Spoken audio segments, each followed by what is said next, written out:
예, 우리 가브리엘의 찬양 감사하고, 또 우리 오늘 또 오랜만에 현진이 형제가 함께 연주를 해줘서, 참 이 악기라는 게 두 사람이 하는 건데도 참 풍성해져요. 예, 너무 감사하고요. 코로나 이후에 오늘 우리 본당에서 제가 보기에는 제일 많이 오셔서 예배를 드리는 것 같네요. 예, 감사합니다. 오늘은 행복한 부부 아브라함과 사라라는 제목으로 말씀을 드립니다. 5월 첫째 주일이 어린이 주일이고, 우리 둘째 주일이 어버이 주일로, 그리고 보통 세 번째 주일을 우리가 부부 주일로 이렇게 지키고 있는데요. 오늘 부부에 관한 말씀입니다. 군대를 가기 전에는 한 번 기도해야 하고, 바다에 가기 전에는 2번 기도를 하고, 결혼을 하기 전에는 3번 기도를 해야 한다 하는 말이 있습니다. 결혼은 그만큼 신중하고 인생의 아주 중대사라 하는 것이죠. 우리 성경을 보게 되면 창세기 제일 앞에 하나님께서 아담과 하와의 결혼을 시작으로 가정을 창조하셔서 성경이 시작되고요. 계시록 마지막에도 보게 되면 새하늘과 새 땅에서 거룩한 천국 혼인잔치를 함으로써 성경은 마무리가 됩니다. 우리 인생에 있어서나 영적인 것에 있어서나 이 결혼이라는 것은 굉장히 중요한 의미를 가지고 있는 것입니다. 오늘 우리가 읽은 구약의 본문에서 아브라함의 가정에 오랫동안 아들이 없다가 100세 때 이삭이 태어나죠. 이삭의 이름의 뜻은 웃음이라 하는 뜻입니다. 오랫동안 자녀가 없어서 고뇌하던 우리 사라에게도 웃음꽃이 활짝 폈고요. 아브라함은 기뻐서 잔치를 배설하면서 모든 그 기쁨을 이웃들과 함께 나누게 됩니다. 여러분, 우리 가정 안에 이 놀라운 웃음꽃이 날마다 활짝 피고, 또 여러분의 가정에 날마다 천국잔치에 기쁨이 가득하시기를 축원합니다. 가정이 고통스러우면요, 가정 같은 지옥이 없고, 가정이 행복하면 가정 같은 하나님의 나라가 없는 것이죠. 원하기는 우리 양평동 교회가 어렵고 힘든 가정들이 교회로 오게 되더라도 이 교회 안에 하나님 주신 은혜가 그 가정을 치유하고 위로하고, 또 불화와 갈등 속에 있는 부부들도 회복게 되는 역사로 그렇게 세워지는 교회가 꼭 되었으면 좋겠습니다. 복된 가족으로의 새로운 시작, 오늘은 아브라함의 가족의 부부들을 함께 상고합니다. 첫 번째는 남편 아브라함입니다. 존 그레이가 지은 화성에서 온 남자, 금성에서 온 여자라는 베스트셀러 유명한 책이 있죠. 보통 우리가 결혼하기 전에 우리 그런 책을 좀 많이 읽고 준비를 하면 참 좋은데요. 그 책에 보게 되면 한 남자가 결혼을 한 후에 신혼 시절에 어떻게 하면 아내를 좀 기쁘게 할까 고민을 하다가, 그래, 내가 월급을 2배로 벌어다 줘야 되겠다 작정을 해요. 그래서 아침에 일찍 나가서 열심히 일하고 저녁에도 늦게까지 일을 합니다. 그렇게 수고해가지고 월급을 2배로 갖다 주기 시작한 것이죠. 여러분 어떠세요? 남자가 월급을 2배로 갖다 주면은 행복할 것 같으세요? 어떠세요? 너무 좋을 것 같다. 그렇게 대답하시는 분들은 남편과 제법 오래 산 분들이에요. 근데 여기는 이제 신혼이잖아요. 근데 여기는 여자가 오히려 서운한 거예요.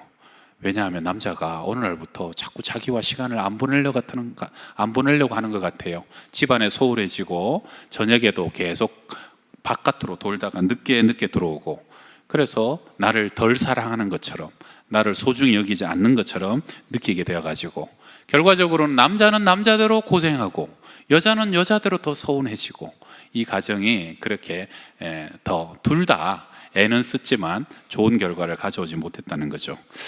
어떻게 보면 남자가요, 이렇게 참 뭐랄까요, 지식이 없고 지혜가 없는 것이죠. 저도 어떤 전도사님을 한 분 아는데, 그분이 20대 젊은 나이에 일찍 결혼을 했어요. 아내도 일찍 결혼을 했다 보니까 막상 사모가 됐는데, 이 사모님들 모임에 가기도 너무 어리고 청년 모임 가기도 좀 어정쩡하고, 그래서 집에서 남편만 기다려요. 남편이 아침에 출근해서 저녁에 오는데, 그래서 남편이 이렇게 집에 오다가 여보 드라이브나 할까 그렇게 전화를 하면 좋아서 이제 나오는 거죠.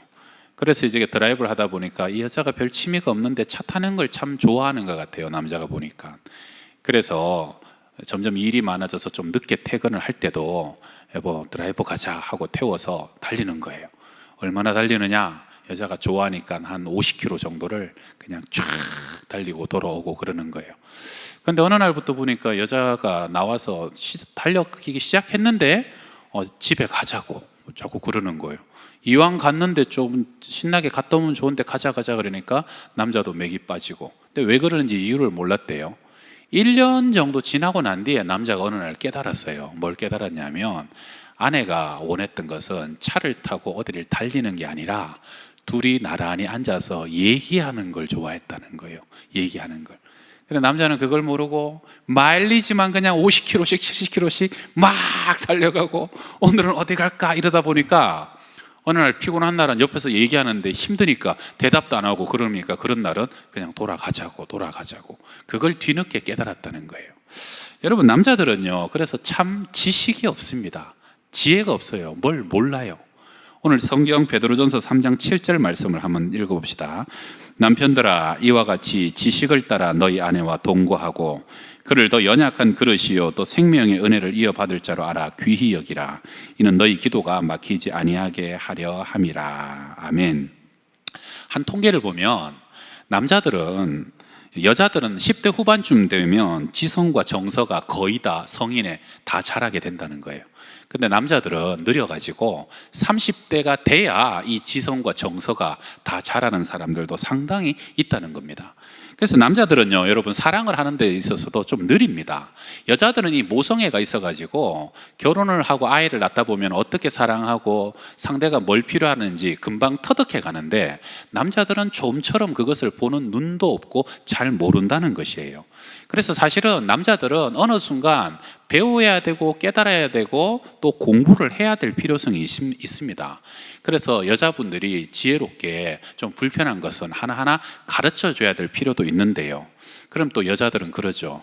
목사님, 꼭 말로 해야 됩니까? 자존심 상하게. 알아서 해줘야죠. 그럼 남자들이 뭐라 그럽니까? 내가 귀신이냐? 말을 안 하는데 어떻게 다 아냐? 제가 요즘 결혼줄에서는 가정들은 신랑 신부 결혼 전에 예비 상담이라고 미리 교육을 좀 시키거든요. 그래서 얘기를 찬찬히 합니다. 살아온 얘기, 가정사 얘기, 결혼하고 난 뒤에 있을 얘기들을 이렇게 사주조간 하다 보면은 여러분, 결혼 안 한 신랑 신부 데려다 놓고 얘기하다 보면 제가 누구에게 더 관심이 가겠습니까? 결국은 남자에게 더 관심이 갈 수밖에 없어요. 하다 보면요, 남자들이 주로 많이 하는 얘기가 있어요. 아, 몰랐습니다. 아, 그렇군요.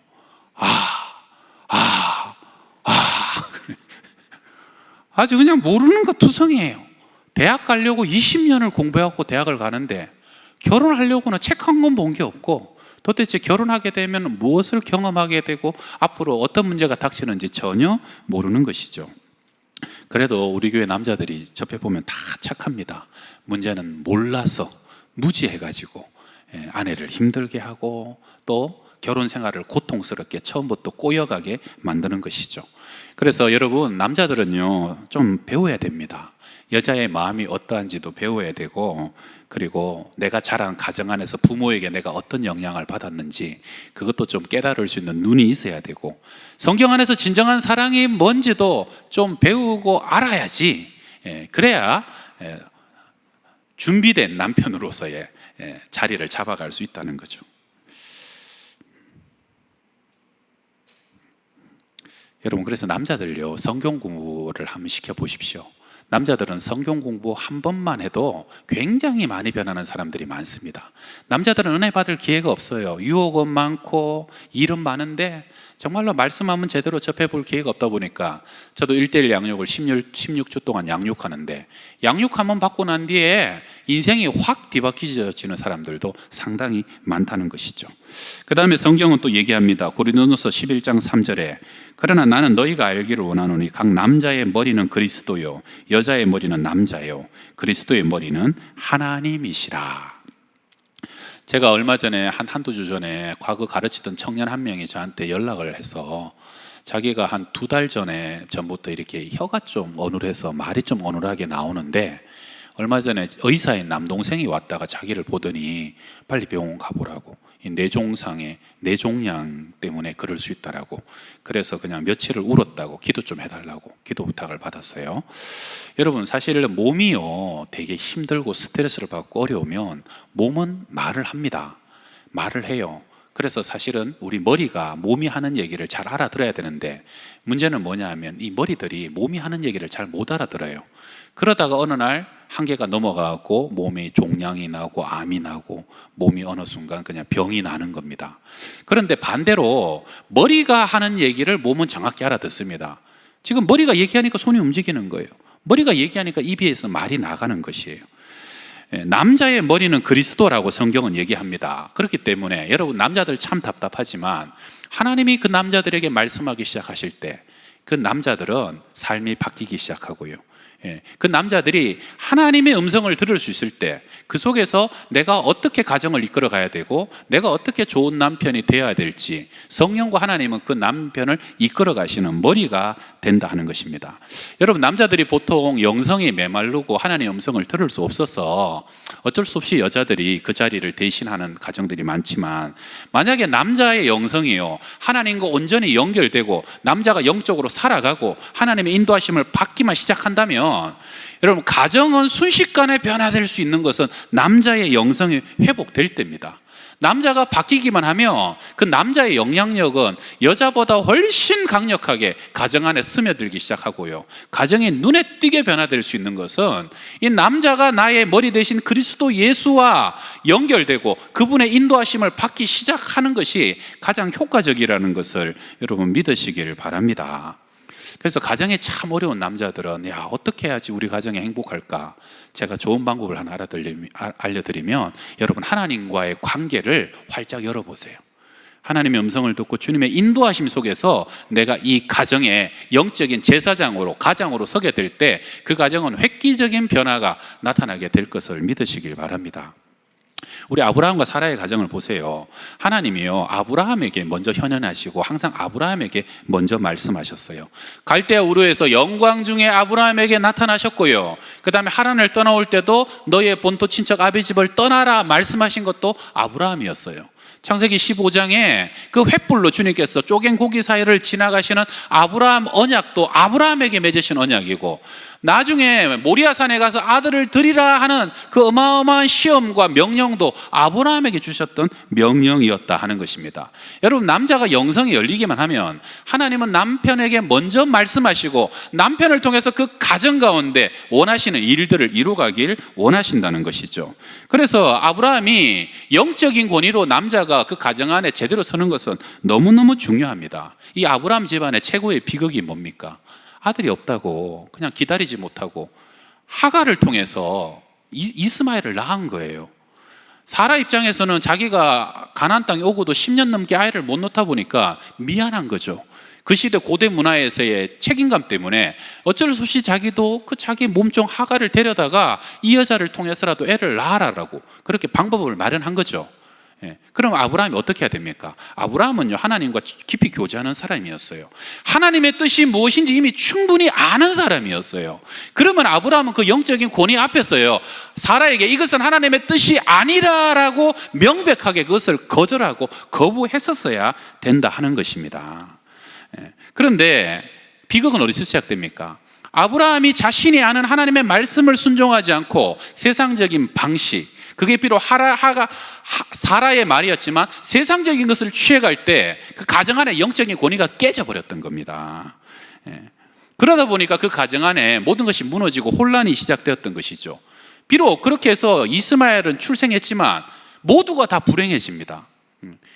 사라는 사라대로 이제 자기를 멸시하는 하갈 때문에 고통스러워하고요. 그리고 하갈은 결국은 임신해가지고도 도망갈 수밖에 없었지만 나중에 이스마엘과 함께 그 집을 떠나가는 신세가 되죠. 아브라함은 두 여자 사이에서 고통당하고 갈등하고 고뇌하는 삶이 시작됩니다. 그 가정은 혼란스러워져요. 모든 영적인 질서가 다 깨어져 버렸다는 것입니다. 여러분, 그래서 그 한 번의 실수가 결국은 이삭의 후손인 유대인과 또 이스마엘의 후손인 아랍 족속 사이에 4,000년이 지난 지금까지도 갈등하고 피해 분쟁과 복수가 반복되는 그러한 처절한 역사가 지금도 이어져 내려오고 있지 않습니까? 가정 안에 여러분 남자들이 영적인 권위자로 하나님의 분명한 뜻을 명확하게 붙잡는 것은 너무너무 중요하고요, 거기서부터 하나님의 은혜와 축복은 흘러간다는 것을 믿으시길 바랍니다. 우리 출애굽기 17장에서도 모세와 아론과 훌이 아말렉과의 전쟁에서 산 위에 올라가잖아요. 그래서 그 세 사람이요 손을 들고 기도하지 않습니까? 산 위에서 기도할 때 기도의 손이 올라가게 되면은 여호수아와 골짜기의 군사들이 이스라엘을 이기고, 손이 내려가면 이스라엘이 지는 거예요. 성도 여러분, 남편이 기도하고 가정의 아버지가 기도하기 시작할 때 진짜 저 전쟁과 같은 세상 속에서 고통당하는 우리의 자녀들이 승리하기 시작한다는 것을 믿으시길 바랍니다. 지금 우리 자녀들이 얼마나 살기 어려운 세상이에요. 끝없이 싸우고 경쟁해야 되는 세상 속에서 할아버지가 기도하고 아버지가 기도해 보세요. 그 손으로 자녀들을 축복해 보세요. 자녀들의 이름을 불러 보세요. 하나님의 도우심의 역사가 저 골짜기 아래 우리 자녀들 가운데 힘있게 역사되어질 수 있다는 것을 말씀하는 겁니다. 그래서 디모데전서 2장 8절에서 우리 디모데전서 2장 8절 같이 한번 읽읍시다. 그러므로 각 처에서 남자들이 분노와 다툼이 없이 거룩한 손을 들어 기도하기를 원하노라. 아멘. 여러분, 남자들이 분노와 다툼과 모든 음란과 모든 죄를 버리고요, 여러분 거룩한 손을 들고 자녀들을 위해서 기도해 보십시오. 아침마다 출근하는, 아침마다 학교 가는 자녀들을 위해서 기도하시고요, 밤마다 잠자리에 드는 자녀들을 위해서 기도해 보셔요. 하나님은 아버지의 손을 통해서 자녀들을 축복하는 것을 너무너무 기뻐하십니다. 여러분, 아버지들의 눈물은요 어머니들의 눈물과 농도가 달라요. 아버지들의 기도의 한마디는 어머니의 기도와 또 다른 힘과 파워를 갖고 있다는 겁니다. 제가 전에 섬기던 고은 목사님이 항상 그런 얘기 했어요. 아버지들, 밥상머리에서 자녀들을 위해서 울어봤냐? 그 얘기는, 밥상머리에서 자녀들을 위해서 울어봤냐? 아침마다 그냥 꼭 그 아이들 앞만 바빠도 앉혀놓고 성경 찬송 1절 부르고 성경 한 절 읽고, 아빠가 꼭 아이들 위해서 하루를 위해서 기도해줘요. 기도하다 보면은, 맨날 기도하다 보니까 기도하다가 어느 날은 자꾸 눈물이 나서 우는 거예요. 그래갖고 걔들을 위해서 아빠가 눈물로서 기도를 해주는 거죠.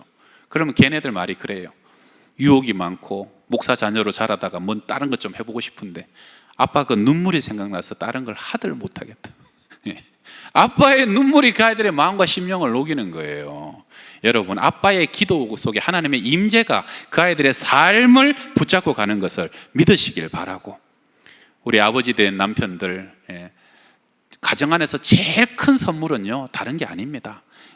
바로 이러한 가장 큰 선물들, 영적인 것, 기도, 그리고 하나님의 권위로 하나님의 제사장으로 서는 것이 가장 큰 기업이고 선물이고 또 자산이라는 것을 꼭 기억하시기를 축원합니다. 우리 두 번째는 아내 사라입니다. 여러분, 제가 한 1년 전에 아내의 뜻이 집안에 있는 헤라하고 말씀드린 적이 있죠. 아내는 집안에 있는 헤라라는 뜻입니다. 그래서 아내가 밝아야 온 집안이 밝고 아이들도 밝게 자라고요, 아내가 건강해야 우리 온 집안 식구들이 건강하고, 아내가 밝아야 돼요. 그리고 아내가 또 보니까 잘 먹어야 돼요. 여자들이 잘 먹어야 집안도 또 잘 얻어먹고. 여보라 하는 뜻은 이 한자로 보니까 같을 여자에 보배 보자라고 합니다. 그래서 보배 같은 사람아 할 때 여보 하는 거예요. 당신은 마땅할 당자에 몸신자. 그래서 마땅히 내 몸과 같은 사람이다. 그래서 당신, 이게 진짜 뜻인지 이게 지은 건지 제가 그까지 조사를 못했는데, 아무튼 참 좋은 뜻들이죠. 우리 19세기 말엽에 미국의 디트로이트 어느 시에서 어느 젊은 기사가요, 하루에 10시간씩 직장에서 일하고 집에 돌아와서 저녁마다 밤마다 헛간에서 그렇게 뭘 열심히 만들어요. 근데 그게 하루 이틀이 아니고 몇 년이 되니까 가난한 아버지가 돈 낭비, 시간 낭비라 그래가지고 내가 저 헛간을 헐어버려야지 막 그렇게 얘기하기도 하고, 이웃 사람들이 그걸 보면서 그 사람들을 쓸데없는 짓 한다고 자꾸 조롱합니다. 그런데 한 사람, 그의 아내만큼은 그를 믿고 계속 격려해요. 당신의 꿈은 언젠가 이루어질 거라고, 포기하지 말라고, 그리고 내가 옆에서 도와주겠다고, 난 당신을 믿는다고. 그래가지고 그 밤에 그 석유불 들고 옆에서 이렇게 불을 비춰주면서 남편을 계속 격려하고 필요하면 또 간식도 갖다 주고, 그러면서 무려 3년이 넘는 시간이 걸렸는데요, 그래서 3년 만에 그들이 마침내 원하는 것을 만들었는데 그것이 최초의 자동차였고 이 남편이 헨리 포드였던 것입니다. 어느 날 그 두 사람이요, 말도 없는데 마차가 길을 가는 거죠. 그리고 그 위에 그 두 부부가 앉아서 타고 있는 거죠. 사람들이 깜짝 놀랍니다. 자동차의 역사가 시작된 겁니다. 그렇게 그 가정은 유명한 가정이 되고요, 오랜 후에 기자들이 와서 묻습니다. 다시 태어난다면 헨리 포드 당신은 무엇이 되고 싶고 어떤 일을 하고 싶습니까? 라고 물었더니 그분의 대답이, 다시 태어나더라도 지금의 제 아내만 저와 함께 있으면 저는 무슨 일을 해도 괜찮고 어떤 사람이 돼도 상관없습니다. 할렐루야. 여러분, 이 아내의 지지와 존경을 받는 남편은요, 못할 일이 없는 거예요. 얼마나 그것이 힘이 되는지 모릅니다. 베드로전서 3장 5절 6절 한번 같이 읽어봅시다. 전에 하나님께 소망을 두었던 거룩한 부녀들도 이와 같이 자기 남편에게 순종함으로 자기를 단장하였나니 사라가 아브라함을 주라 칭하여 순종한 것 같이 너희는 선을 행하고 아무 두려운 일에도 놀라지 아니하며 그의 딸이 된 것이니라. 아멘. 사라가 아브라함을 주라 칭하여 순종했다. 요즘 새벽에 아브라함 묵상을 하고 있거든요. 한 두세 주 더 할 것 같은데, 제가 창세기 아브라함 얘기를 다 한번 찾아봤어요. 언제 사라가 아브라함을 주라 칭하여 이렇게 복종했는가 찾아봤더니, 여러분 창세기 12장에 보게 되면 저 끝부분에 아브라함과 사라가 가나안에 들어갔다가 거기 기근이 들어요. 그래갖고 저 이집트 나일강 주변의 애굽으로 먹고 살려고 그 애굽으로 내려가게 되죠. 그런데 애굽에는 바로 왕이 있고 도시고 힘 있는 사람들이 많잖아요. 아브라함이 두려워요. 왜냐하면 아브라함의 아내 사라가 굉장히 이뻤던가 봐요. 그래서 그 당시에는 여자가 미인이면, 특출난 미인이면 힘 있는 사람이 여자를 뺏어가 버리는 거예요. 남자를 죽여버리고. 그래서 아브라함이 사라에게 부탁을 합니다. 원하건대 그대는 나의 누이라 하라. 그러면 내가 그대로 말미암아 안전하고 내 목숨이 그대로 말미암아 보존되리라. 여보, 오빠라고 좀 부르라고. 오빠라고, 여보라고 부르지 말고. 아마 어떤 분은 여기서부터 요즘 젊은 여자들이 남편을 보고 오빠 오빠 하기 시작했다고 뭐 그런 농담도 하는데, 여러분 근데 이게 사라에게는요 굉장히 부당한 요구입니다. 왜냐하면 자기의 안전은 지켜지겠지만 사라의 신변은 어떻게 될 줄 모르는 거예요. 사라는 다른 남자의 아내로 끌려갈 수도 있는 거예요. 그러니까 결과적으로 어떻게 됩니까? 그 바람에 사라가 바로 왕의 후궁으로 들어가게 됩니다. 사라 입장에서는 어떻게 남편이 이렇게 무책임하며 자기의 목숨, 자기의 안위를 위해서 내 정조는, 나는 이렇게 다른 집에 팔려가도 된단 말인가? 붕괴할 수 있잖아요. 그런데 이렇게 보게 되면 사라는 아브라함의 요구를 순순히 수락하고 자신을 희생해서 기꺼이 남편을 보호하는 데 주저하지 않았다는 것이죠. 그리고 결국 놀라운 일은 뭡니까? 하나님이 지금 엉망이 된 그 가운데 개입하십니다. 하나님이 그 바로와 그 집안에 큰 재앙을 내리죠. 바로가 깜짝 놀랍니다. 그래서 사라를 다시 순순히 아브라함에게 돌려주게 되고 그들은 큰 재물까지 얻어갖고 가나안 땅으로 다시 돌아가게 됩니다. 여러분, 남편들은요 아브라함 같은 믿음의 사람이라고 해도 그 안에 두려움도 많고 겁도 많습니다. 실수와 연약함과 허물도 많다는 것이에요. 사실은 여자들이 남편과 오래 살다 보면 진짜 내 남편 존경할 만하다, 정말로 내 남편 말만 믿고 따라서 순종하면 걱정이 없다는 그런 집안이 있으시면 한번 손 한번 들어보십시오. 내리십시오.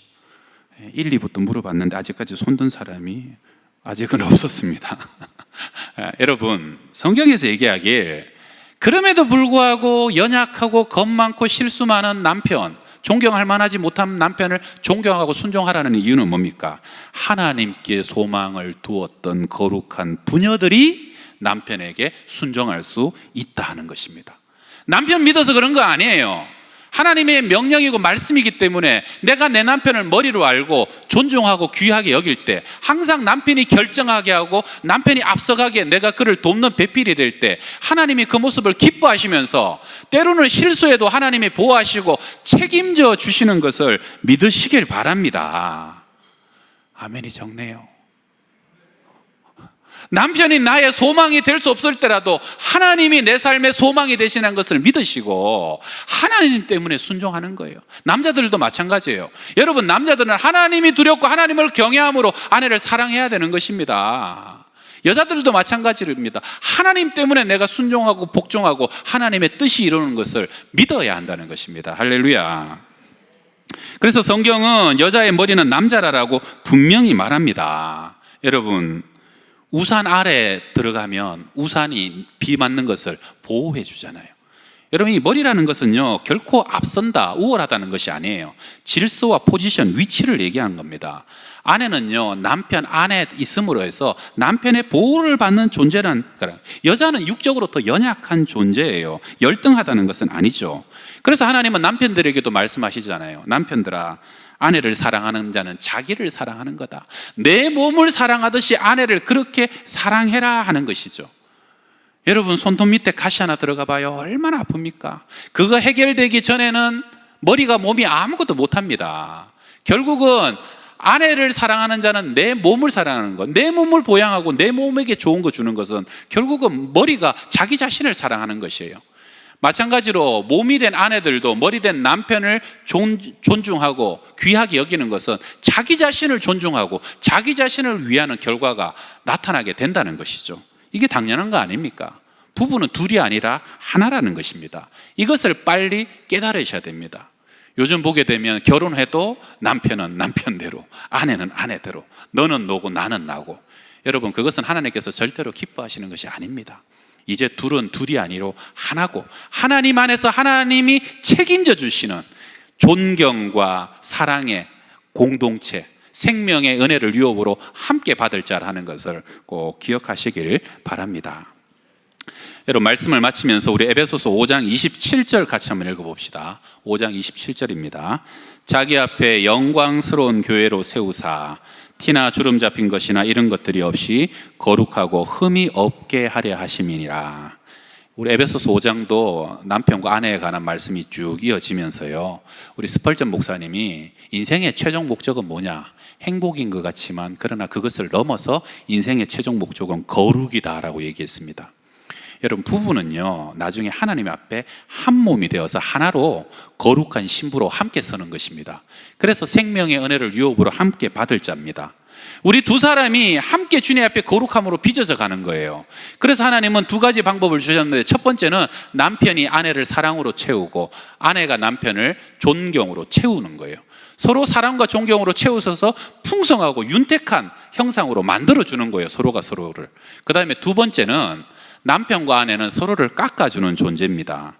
그래서 여기 말씀처럼 티나 주름 잡힌 것들, 이런 것들, 거룩하고 흠이 없는 신부로 서려면 티나 주름 잡힌 것을 깎아야 되는데, 그것이 누구 눈에 보이냐 하면 배우자 눈에 제일 잘 보여요. 하여튼 배우자는 잘 봅니다. 그 사람 낳은 어머니도 모르는 걸 얼마나 현미경처럼 잘 보는지. 남편의 허물과 실수, 아내의 연약함들 배우자가 제일 잘 보는 거예요. 왜요? 하나님이 그 상대를 다듬어주고 깎아주고 그 상대를 빚어주라고, 남편과 아내가. 그래서 나중에는 사랑과 존경으로 풍성해지고요, 흠과 티와 연약한 것을 서로 깎아줘서 둘이 거룩한 신부로 두 손 잡고 하나님 앞에 영광 중에 서는 그러한 생명의 유업을 함께 상급으로 받는 존재가 부부라는 것을 믿으시고, 여러분의 삶이 이 거룩한 진리와 은혜로 충만하시기를 주의 이름으로 축원합니다. 우리 기도하겠습니다. 우리 오늘 부부들을 위해서 기도하겠습니다. 가정에 있으신 분들도 우리 아내와 남편이 좀 손을 잡으시면 좋겠고요, 제가 각각을 위해서 기도하겠습니다. 하나님, 남편들을 위해서 먼저 기도합니다. 험한 세상 속에서 전쟁처럼 살아가는 남편들을 긍휼히 여겨 주옵소서. 기도한 우리의 남편들의 영성을 회복시켜 주옵소서. 하나님의 음성을 듣는 남편이 되게 하시고 성령 충만한 남편들이 되게 하옵소서. 그리하여 우리 남편들이 가정 안에 온전한 제사장이 되며 날마다 자녀들을 축복하는 하나님의 거룩한 손이 되기를 원합니다. 아내를 사랑하는 것은 나를 사랑하는 것임을 더 깊이 깨닫게 하셔서 아내를 내 몸처럼 사랑하는 남편 되게 하여 주옵소서. 이제 아내들을 위해서 기도합니다. 가정을 위해, 남편과 자녀들을 위해 희생하는 저들을 위로하여 주옵소서. 말씀을 따라 남편을 존경하며 순종케 하여 주옵소서. 하나님께 소망을 두므로 사람이 아니라 사람을 초월하여 역사하시는 하나님을 기대하게 하옵시며, 돕는 배필로서 남편을 온전히 세워줄 수 있는 아내가 되게 하셔서, 그래서 이제 우리 모든 가정이 하늘나라가 되게 하시고 가정이 천국 되게 하여 주시옵소서. 예수님의 이름으로 기도합니다. 아멘.